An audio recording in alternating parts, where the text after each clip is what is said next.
Jumanji. In 1869, a board game called Jumanji is buried in present-day Brantford, New Hampshire.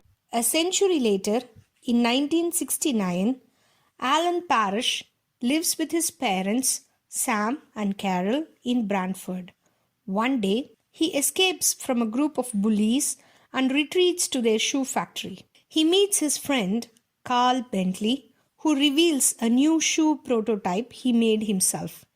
Alan misplaces the shoe and damages a conveyor belt, but Carl takes responsibility and loses his job. After the bullies attack Alan and steals his bicycle, he follows the sound of tribal drum beats to a construction site.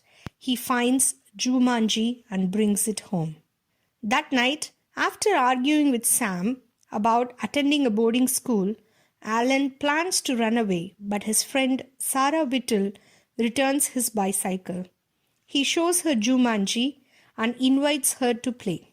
With each dice roll, the game piece moves by itself and a cryptic message describing the roll's outcome appears in the crystal ball at the center of the board. After Alan inadvertently rolls a 5, a message tells him to wait in a jungle until someone rolls a 5 or 8 and he is sucked into the game. Shortly after, a swarm of bats appear and pursue Sarah out of the mansion.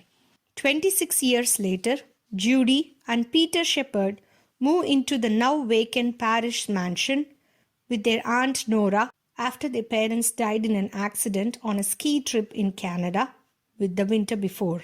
Discovering Jumanji in the attic, Judy and Peter begin playing it.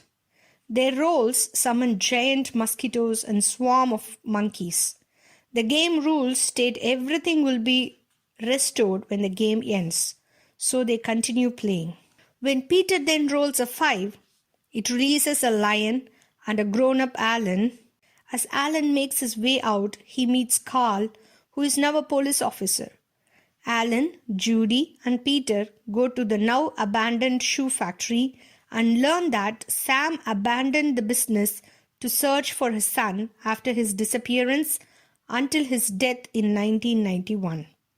Eventually, the factory closed, sending Brantford into economic decline. Realizing they need Sarah to finish the game, the three locate her and now haunted by both Jumanji and Alan's disappearance, and persuade her to join them. Sarah's first move releases fast-growing carnivorous vines, and Alan's next move releases a big game hunter named Van Pelt, whom Alan first met in the game's inner world. The next roll summons a stampede of various animals, and a pelican steals the game. Peter retrieves it, but Carl arrests Alan. Back in town, the stampede wreaks havoc and Van Pelt steals the game. Peter, Sarah, and Judy track Van Pelt to a department store where they set booby traps to subdue him and retrieve the game, while Alan, after revealing his identity to Carl, is set free. When the four return to the mansion, it is now completely overrun by jungle wildlife. They realize one calamity after another until Van Pelt arrives. When Alan drops the dice, he wins the game, which causes everything that happened as a result of the game to be reversed. Alan and Sarah return to 1969 just in time for Alan to reconcile with Sam, who tells him he does not have to attend boarding school. Alan also admits his responsibility for damaging the conveyor belt, and Carl is rehired. After realizing that they have memories of the game, Alan and Sarah throw Jumanji into a river, then share a kiss. In an alternate version of the present, Alan and Sarah are married and expecting their first child. Alan's parents are still alive, and Alan is now successfully running the family business. Alan and Sarah meet Judy, Peter, and their parents. Jim and Martha for the first time during a Christmas party. Alan offers Jim a job and convinces them to cancel their upcoming ski trip, averting their deaths.